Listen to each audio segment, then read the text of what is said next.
अगर दिन भर काम करते करते भी ऐसा लगता है कि कुछ खास हासिल नहीं हुआ, तो शायद आपको टाइम मैनेजमेंट नहीं, माइंड मैनेजमेंट चाहिए। नमस्ते दोस्तों, स्वागत है हिंदी बुकमांक पर। आज हम लाए हैं एक ऐसी किताब जो कहती है बिजी होना कोई उपलब्धि नहीं, असल गेम है इफेक्टिव बनना। किताब है द इफेक्टिव एग्जीक्यूटिव। लेखक हैं पीटर ड्रकर। ये किताब सिर्फ मैनेजर्स या बिजनेस लीडर्स के लिए नहीं, बल्कि हर उस इंसान के लिए है जो अपने समय, ऊर्जा और संसाधनों का सही इस्तेमाल करके अपने लक्ष्यों को हासिल करना चाहता है। तो चलिए बिना देर किए इस किताब के हर कॉन्सेप्ट और हर जरूरी बात को हम एक साथ समझते हैं। दोस्तों, पीटर ड्रकर की किताब प्रभावी कार्यकारी की शुरुआत एक बुनियादी लेकिन गहरे सवाल से होती है। प्रभावी कार्यकारी कौन है? ड्रकर कहते हैं प्रभावी होना कोई जादुई गुण नहीं जो कुछ चुनिंदा लोगों में जन्म से होता है। ये एक ऐसा कौशल है जिसे कोई भी मेहनत, अभ्यास और अनुशासन के साथ सीख सकता है। चाहे आप किसी कंपनी में सीईओ हों, स्कूल में पढ़ाने वाले शिक्षक हों या घर संभालने वाली गृहिणी, अगर आप अपने काम को सही तरीके से प्राथमिकता देना, सही फैसले लेना और अपने समय का बेहतर उपयोग करना सीख लें, तो आप प्रभावी बन सकते हैं। ड्रकर का यह विचार हमें प्रेरित करता है क्योंकि यह बताता है कि प्रभावशीलता कोई ऐसी चीज नहीं जो सिर्फ कुछ खास लोगों के लिए बनी हो। यह हर किसी के लिए उपलब्ध है, बशर्ते हम इसके लिए तैयार हों। ड्रकर के मुताबिक प्रभावी कार्यकारी वो नहीं जो दिन रात मेहनत करता है। मेहनत करना जरूरी है, लेकिन उससे भी ज्यादा जरूरी है स्मार्ट वर्क, यानी आपको यह समझना होगा कि आपके समय और ऊर्जा का सही इस्तेमाल कहाँ करना है। उदाहरण के लिए, अगर आप एक स्टूडेंट हैं और दिन भर पढ़ाई करते हैं लेकिन गलत टॉपिक्स पर ध्यान दे रहे हैं, जैसे बार बार वही पढ़ना जो आपको पहले से आता है, तो आपका समय बर्बाद हो रहा है। प्रभावी स्टूडेंट वही है जो पहले यह समझता है कि उसे किन टॉपिक्स पर ज्यादा मेहनत करने की जरूरत है और फिर उसी पर फोकस करता है। इस किताब में ड्रकर हमें 5 ऐसी आदतें सिखाते हैं जो हमें प्रभावी बनाती हैं। पहली आदत है अपने समय का सही प्रबंधन करना। समय हमारा सबसे कीमती संसाधन है और इसे बर्बाद करने का मतलब है अपने लक्ष्यों से दूर जाना। दूसरी आदत है परिणामों पर ध्यान देना। आपने कितने घंटे काम किया ये मायने नहीं रखता, आपके काम से क्या परिणाम निकला ये जरूरी है। तीसरी आदत है अपनी और अपनी टीम की ताकत को बढ़ाना। हर इंसान की कुछ खास ताकत होती है और अगर हम उसे पहचानकर उसका सही इस्तेमाल करें तो हम असाधारण परिणाम हासिल कर सकते हैं। चौथी आदत है प्राथमिकताएं तय करना। हमें यह समझना होगा कि हमारे लिए सबसे जरूरी काम कौन सा है और उसी पर अपनी ऊर्जा लगानी होगी। और आखिरी आदत है सही समय पर सही फैसले लेना।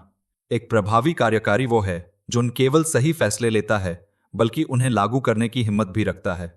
इस किताब की खासियत यह है कि यह सिर्फ सलाह नहीं देती बल्कि व्यावहारिक तरीके बताती है जिन्हें आप आज से ही अपनी जिंदगी में लागू कर सकते हैं। यह किताब एक रोड मैप की तरह है जो आपको बताती है कि आप अपने काम और जीवन को कैसे बेहतर बना सकते हैं। चाहे आप अपने करियर में आगे बढ़ना चाहते हों, अपने बिजनेस को नई ऊंचाइयों तक ले जाना चाहते हों या अपनी निजी जिंदगी को और व्यवस्थित करना चाहते हों, यह किताब आपके लिए एक गाइड की तरह काम करती है। ड्रकर के सिद्धांत न केवल प्रेरणादायक हैं बल्कि इतने सरल और व्यावहारिक भी हैं कि आप उन्हें तुरंत आजमा सकते हैं। इस किताब की शुरुआत एक बहुत ही प्रेरणादायक विचार से होती है। प्रभावशीलता कोई जन्मजात गुण नहीं बल्कि इसे सीखा जा सकता है। बहुत से लोग सोचते हैं कि कुछ लोग बस अप्राकृतिक रूप से प्रभावी होते हैं, जैसे कि वे जन्म से ही सारी चीजें सही करने का हुनर लेकर आए हों। लेकिन ड्रकर इस मिथक को तोड़ते हैं। वे कहते हैं कि प्रभावशीलता एक अनुशासन है, एक ऐसी प्रक्रिया है जिसे कोई भी अभ्यास के जरिए हासिल कर सकता है। आज की तेज रफ्तार दुनिया में जहां हर दिन नई चुनौतियां सामने आती हैं, सिर्फ मेहनत करना या बुद्धिमान होना काफी नहीं। आपको अपने संसाधनों, खासकर अपने समय और ऊर्जा का सही इस्तेमाल करना सीखना होगा। ड्रकर कहते हैं कि प्रभावी लोग अपने काम को परिणामों के नजरिए से देखते हैं, न कि सिर्फ मेहनत के आधार पर। उदाहरण के लिए, अगर आप एक बिजनेस में काम करते हैं और दिन भर मीटिंग्स में बिताते हैं लेकिन उन मीटिंग्स से कोई ठोस परिणाम नहीं निकलता, तो आपका समय बर्बाद हो रहा है। प्रभावी व्यक्ति वही है जो ये सुनिश्चित करता है कि उसका हर काम किसी बड़े लक्ष्य की ओर ले जाए। ड्रकर हमें 3 बुनियादी सिद्धांत सिखाते हैं जो प्रभावशीलता की नींव बनाते हैं। पहला, सही चीजें करें, यानी मेहनत करने से पहले यह तय करें कि आप जो कर रहे हैं वह वाकई जरूरी है। दूसरा, परिणामों पर ध्यान दें। आपने कितनी मेहनत की ये मायने नहीं रखता, आपके काम का आउटपुट क्या है ये जरूरी है। और तीसरा, प्रभावशीलता एक बार सीखने की चीज नहीं, इसे बार बार अभ्यास करना पड़ता है, जैसे कि कोई मांसपेशी जिसे आप जिम में ट्रेन करते हैं। इस हिस्से का सबसे बड़ा सबक यह है कि प्रभावशीलता कोई जटिल विज्ञान नहीं, ये छोटी छोटी आदतों और अनुशासन का परिणाम है। उदाहरण के लिए, अगर आप अपने दिन की शुरुआत ये सोचकर करते हैं कि आज आप क्या हासिल करना चाहते हैं, तो आप अपने समय और ऊर्जा को सही दिशा में लगा सकते हैं।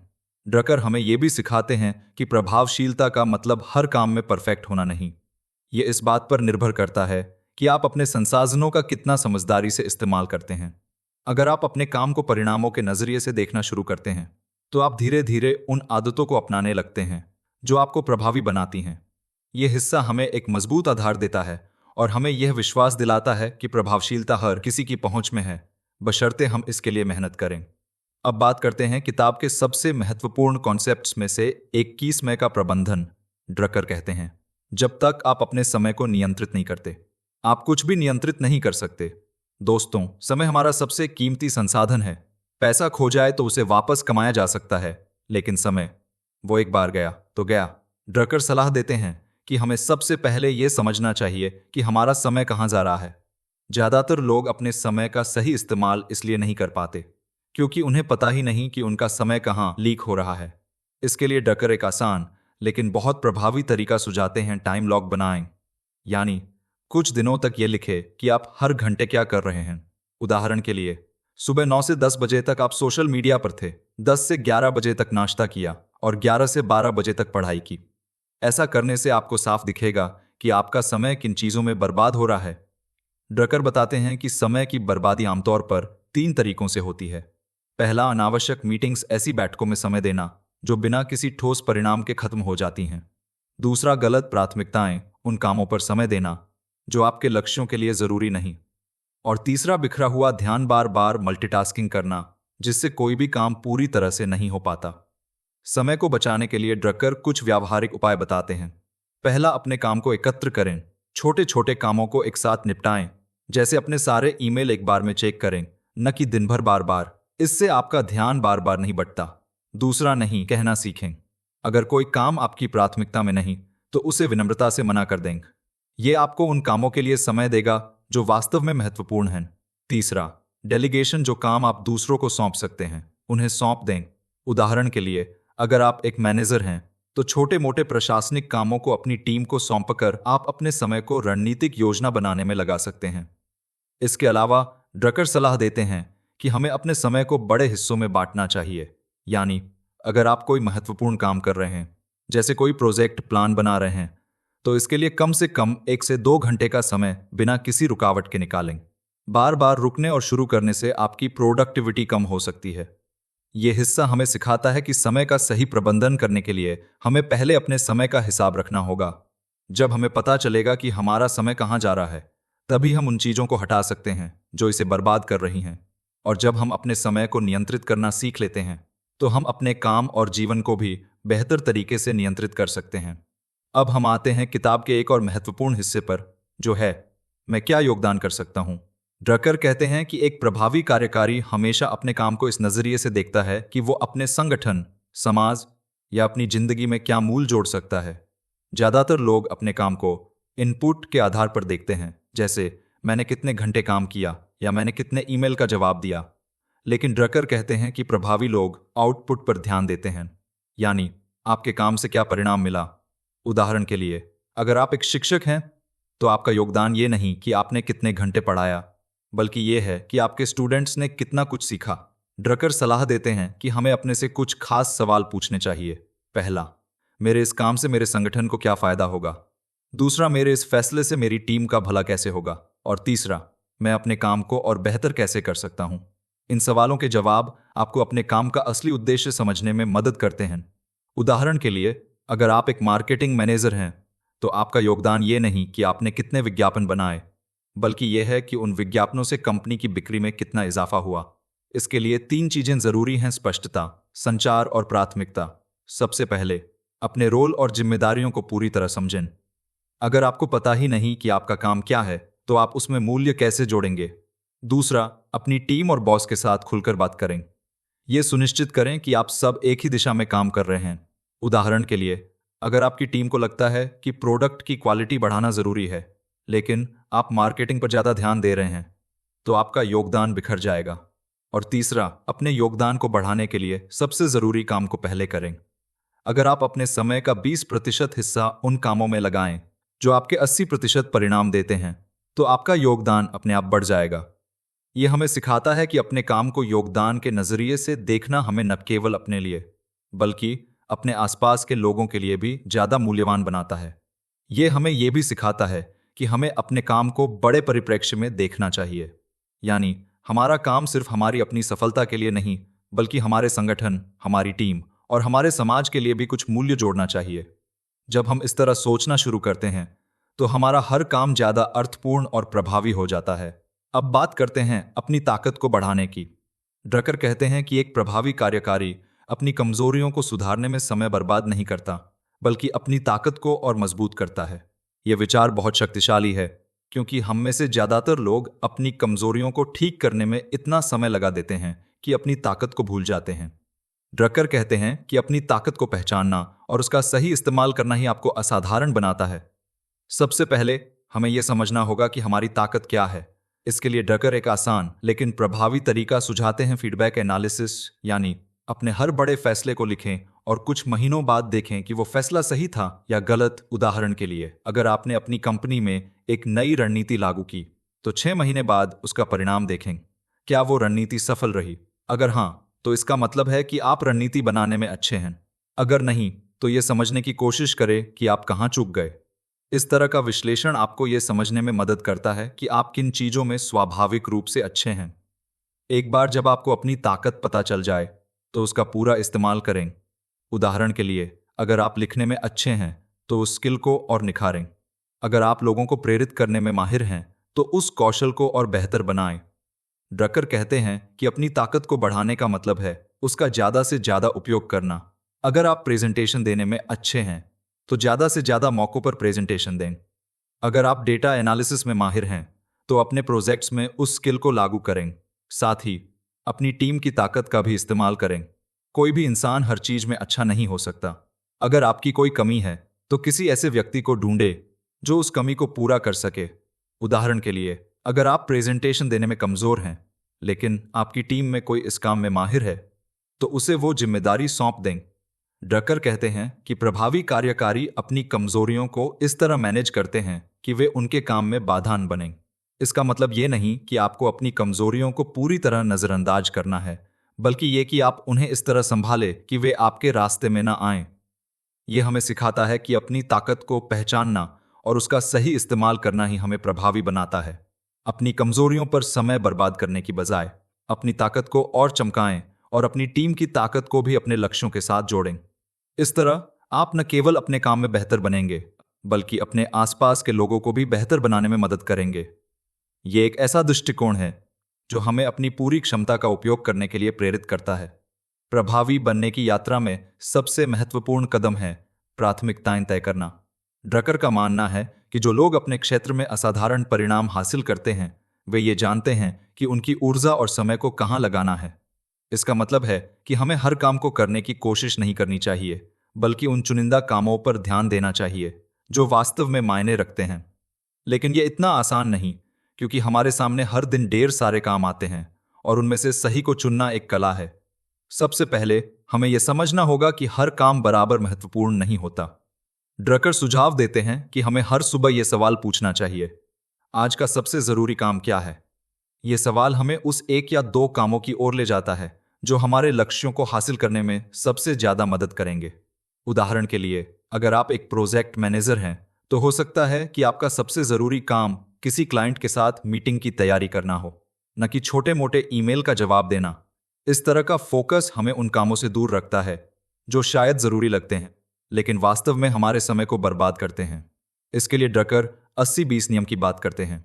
यानी आपके 20% काम आपके 80% परिणामों के लिए जिम्मेदार होते हैं। इसका मतलब है कि अगर आप अपने समय का 20% हिस्सा सही कामों में लगाएं, तो आप अपने लक्ष्यों का 80% हिस्सा हासिल कर सकते हैं। इसे समझने के लिए अपने रोजमर्रा के कामों पर गौर करें। क्या आप ऐसे कामों में समय बिता रहे हैं जो वास्तव में आपके करियर या जीवन को आगे बढ़ाते हैं, या फिर आप उन छोटे मोटे कामों में उलझे रहते हैं जो ज्यादा फर्क नहीं डालते? इस नियम को अपनाने के लिए आपको अपने कामों की सूची बनानी होगी और यह देखना होगा कि कौन से काम सबसे ज्यादा प्रभाव डाल सकते हैं। फिर उन पर अपनी पूरी ऊर्जा लगाएं। लेकिन प्राथमिकताएं तय करने का मतलब केवल सही काम चुनना नहीं। इसके लिए कई बार पुराने और कम महत्वपूर्ण कामों को छोड़ना भी पड़ता है। ड्रकर कहते हैं कि अगर कोई काम अब आपके लक्ष्यों से मेल नहीं खाता तो उसे अलविदा कहने का साहस दिखाएं। यह आसान नहीं, क्योंकि हम अक्सर उन कामों से चिपके रहते हैं जिन्हें हम लंबे समय से करते आ रहे हैं। उदाहरण के लिए, अगर आप कोई पुराना प्रोजेक्ट कर रहे हैं जो अब आपके लिए प्रासंगिक नहीं, तो उसे छोड़कर नए और ज्यादा प्रभावी कामों पर ध्यान दें। यह एक कठिन फैसला हो सकता है, लेकिन यही आपको अपने लक्ष्यों की ओर तेजी से ले जाएगा। प्राथमिकताएं तय करने का एक और महत्वपूर्ण हिस्सा है नहीं कहना सीखना। हम अक्सर हर किसी की मदद करने या हर मौके को हाँ कहने की कोशिश करते हैं, लेकिन इससे हमारा फोकस बिखर जाता है। अगर कोई काम आपकी प्राथमिकता में नहीं आता तो उसे विनम्रता से मना करें। उदाहरण के लिए, अगर कोई सहकर्मी आपसे कोई ऐसा काम करने को कहता है जो आपके मुख्य लक्ष्यों से मेल नहीं खाता, तो आप कह सकते हैं, मुझे लगता है कि अभी मेरा ध्यान इस प्रोजेक्ट पर है, लेकिन मैं बाद में इस पर विचार कर सकता हूं। यह आपको उन कामों के लिए समय और ऊर्जा देगा जो वास्तव में आपके लिए महत्वपूर्ण हैं। यह हमें सिखाता है कि प्राथमिकताएं तय करना न केवल समय का प्रबंधन है, बल्कि ये एक माइंडसेट है जो हमें सिखाता है कि हम अपनी ऊर्जा को सही दिशा में लगाएं। जब हम ये समझ लेते हैं कि हमारे लिए सबसे जरूरी क्या है, तो हम अपने समय और मेहनत का सही इस्तेमाल कर सकते हैं। ये हमें न केवल अपने काम में बल्कि अपनी निजी जिंदगी में भी ज्यादा प्रभावी बनाता है। अब बात करते हैं निर्णय लेने की कला की। पीटर डकर कहते हैं कि एक प्रभावी कार्यकारी वही है जो सही समय पर सही फैसले लेता है। लेकिन अच्छा फैसला लेना इतना आसान नहीं, क्योंकि इसके लिए हमें तथ्यों, विकल्पों और अपनी जिम्मेदारी को समझना पड़ता है।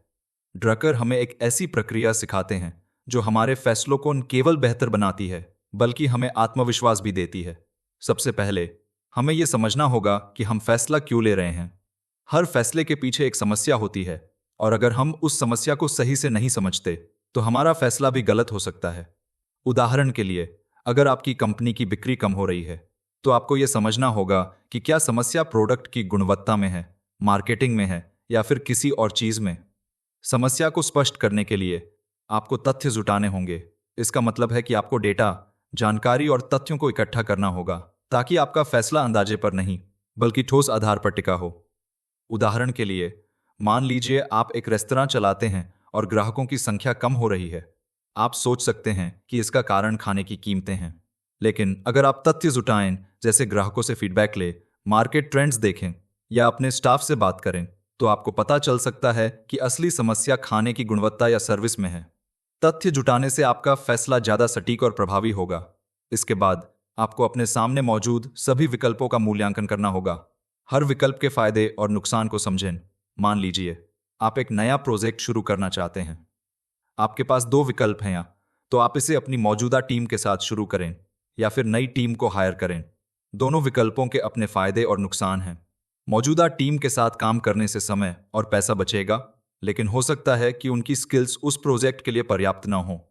वहीं नई टीम को हायर करने में समय और खर्चा ज्यादा लगेगा, लेकिन आपको बेहतर स्किल्स मिल सकती हैं। इन सभी पहलुओं को ध्यान में रखकर आपको यह तय करना होगा कि कौन सा विकल्प आपके लिए सबसे बेहतर है। फैसला लेने के बाद उसे लागू करना और उसकी जिम्मेदारी लेना सबसे जरूरी है। ड्रकर कहते हैं कि एक प्रभावी कार्यकारी अपने फैसले की पूरी जिम्मेदारी लेता है। अगर आपका फैसला सही साबित होता है तो यह आपके आत्मविश्वास को बढ़ाता है, लेकिन अगर यह गलत हो जाता है तो भी आपको इससे सीखना होगा। ड्रकर इसे फीडबैक कहते हैं। अपने फैसले के परिणामों को देखें, उनसे सीखें और अगली बार बेहतर फैसला लें। उदाहरण के लिए, अगर आपने एक मार्केटिंग कैंपेन शुरू किया और वो फेल हो गया, तो ये समझने की कोशिश करें कि क्या गलत हुआ। क्या आपने गलत ऑडियंस को टारगेट किया, या फिर आपका मैसेज सही नहीं था। इस तरह की समीक्षा आपको भविष्य में बेहतर फैसले लेने में मदद करेगी। ड्रकर ये भी सलाह देते हैं कि फैसले लेते समय हमें भावनाओं को किनारे रखना चाहिए। कई बार हम अपने डर, उम्मीदों या पुराने अनुभवों के आधार पर फैसले लेते हैं जो हमें गलत दिशा में ले जा सकते हैं। इसके बजाय हमें तथ्यों और तर्कों पर आधारित फैसले लेने चाहिए। यह हिस्सा हमें सिखाता है कि निर्णय लेना एक प्रक्रिया है जिसमें स्पष्टता, जानकारी और जिम्मेदारी की जरूरत होती है। जब हम इस प्रक्रिया को सही तरीके से अपनाते हैं तो हमारे फैसले न केवल बेहतर होते हैं, बल्कि वे हमें हमारे लक्ष्यों के करीब भी ले जाते हैं। निर्णय लेना एक ऐसी कला है जो समय और अभ्यास के साथ निखरती है। ड्रकर हमें बताते हैं कि कोई भी इंसान शुरू से ही परफेक्ट फैसले नहीं ले सकता, लेकिन अगर हम अपनी गलतियों से सीखें और अपनी प्रक्रिया को बेहतर करें तो हम समय के साथ बेहतरीन फैसले लेना सीख सकते हैं। लेकिन इसके लिए हमें अपनी कुछ आम गलतियों को समझना होगा। पहली गलती, जल्दबाजी। हम अक्सर बिना पूरी जानकारी के या बिना सोचे समझे फैसले ले लेते हैं। उदाहरण के लिए, अगर आप जल्दी में कोई प्रोडक्ट लॉन्च कर देते हैं बिना ये टेस्ट किए कि वो मार्केट में चलेगा या नहीं, तो आपका फैसला गलत हो सकता है। इसलिए हमेशा पर्याप्त समय लें और तथ्यों को इकट्ठा करें। दूसरी गलती, पूर्वाग्रह। हम अपने पुराने अनुभवों या धारणाओं के आधार पर फैसले ले लेते हैं बिना ये देखे कि मौजूदा स्थिति अलग हो सकती है। उदाहरण के लिए, अगर आपने पहले किसी खास रणनीति से सफलता पाई थी तो ये जरूरी नहीं कि वो हर बार काम करे। तीसरी गलती, अतिविश्वास। कई बार हम ये सोच लेते हैं कि हमारा फैसला हमेशा सही होगा और हम दूसरों की राय को नजरअंदाज कर देते हैं। ये हमारे फैसलों को कमजोर कर सकता है। इन गलतियों से बचने के लिए ड्रकर कुछ उपाय सुझाते हैं। पहला, एक फीडबैक लूप बनाएं। इसका मतलब है कि अपने हर फैसले की समीक्षा करें। ये देखें कि क्या काम किया और क्या नहीं। उदाहरण के लिए, अगर आपने अपने बिजनेस में कोई नया सॉफ्टवेयर लागू किया तो कुछ महीनों बाद उसका प्रभाव देखें। क्या उसने आपकी प्रोडक्टिविटी बढ़ाई? अगर नहीं, तो क्या बदलाव किए जा सकते हैं? इस तरह का विश्लेषण आपको यह समझने में मदद करता है कि आपके फैसले कितने प्रभावी थे और आप उन्हें कैसे बेहतर कर सकते हैं। दूसरा, दूसरों की राय लें। अपने सहकर्मियों, दोस्तों या विशेषज्ञों से सलाह लें। यह आपको अलग अलग दृष्टिकोण देता है और आपके फैसले को मजबूत करता है। लेकिन ड्रकर ये भी कहते हैं कि आखिरी फैसला आपका अपना होना चाहिए। दूसरों की राय सुनें, लेकिन उस पर आंख बंद करके भरोसा न करें। उदाहरण के लिए, अगर आप एक नया बिजनेस शुरू करने की सोच रहे हैं तो अपने दोस्तों और मेंटर्स से सलाह ले, लेकिन अंत में यह आपका फैसला होना चाहिए कि आप उस बिजनेस को शुरू करेंगे या नहीं। आखिरी उपाय है लचीलापन। अगर आपका फैसला गलत साबित होता है तो उसे बदलने से न डरें। कई बार हम अपने फैसले से चिपके रहते हैं क्योंकि हमें लगता है कि उसे बदलना हमारी हार होगी। लेकिन ड्रकर कहते हैं कि लचीलापन एक ताकत है जो हमें बेहतर बनाता है। उदाहरण के लिए, अगर आपने अपने बिजनेस में एक नई मार्केटिंग रणनीति अपनाई और वो काम नहीं कर रही, तो उसे बदलने या नई रणनीति अपनाने में संकोच न करें। यह हमें सिखाता है कि अच्छे फैसले लेना एक निरंतर सीखने की प्रक्रिया है। गलतियां होंगी, लेकिन अगर हम उनसे सीखें तो हम अपने फैसलों को और बेहतर बना सकते हैं। पीटर ड्रकर की किताब प्रभावी कार्यकारी हमें सिखाती है कि प्रभावशीलता कोई विशेषाधिकार नहीं, बल्कि एक ऐसा कौशल है जिसे हर कोई सीख सकता है। ये किताब हमें यथार्थ से जोड़ती है, कोई जटिल थ्योरी न, भारी भरकम शब्दावली, बस स्पष्ट बातें जिनका असर गहरा होता है। ये हमें चुनौती देती है सोचने की, क्या हम वाकई वही काम कर रहे हैं जो मायने रखते हैं? क्या हम अपने समय का नेतृत्व कर रहे हैं या बस उसके पीछे भाग रहे हैं? ड्रकर कहते हैं, प्रभावी व्यक्ति वही है जो जानता है कि क्या छोड़ना है ताकि जो जरूरी है वही रह जाए। इस किताब के सिद्धांत केवल ऑफिस के लिए नहीं, ये उन माँ बाप के लिए हैं जो परिवार और करियर में संतुलन चाहते हैं, उन युवाओं के लिए हैं जो अपने लक्ष्य तय करना सीख रहे हैं, और उनके लिए भी जो समय की कमी से नहीं, स्पष्टता की कमी से जूझ रहे हैं। तो दोस्तों, अब बारी आपकी है। आज से ही अपने फैसलों को थोड़ा और सोच समझ कर ले, अपने समय को थोड़ा और सहेजें और हर दिन को थोड़ा और अर्थपूर्ण बनाएं। अगर आपको ये वीडियो पसंद आया तो इसे लाइक करें, अपने साथियों के साथ शेयर करें और हमारे चैनल हिंदी बुक बैंक को सब्सक्राइब करें। मिलते हैं अगली किताब के साथ। तब तक सिर्फ व्यस्त मत बनिए, प्रभावी बनिए। नमस्ते।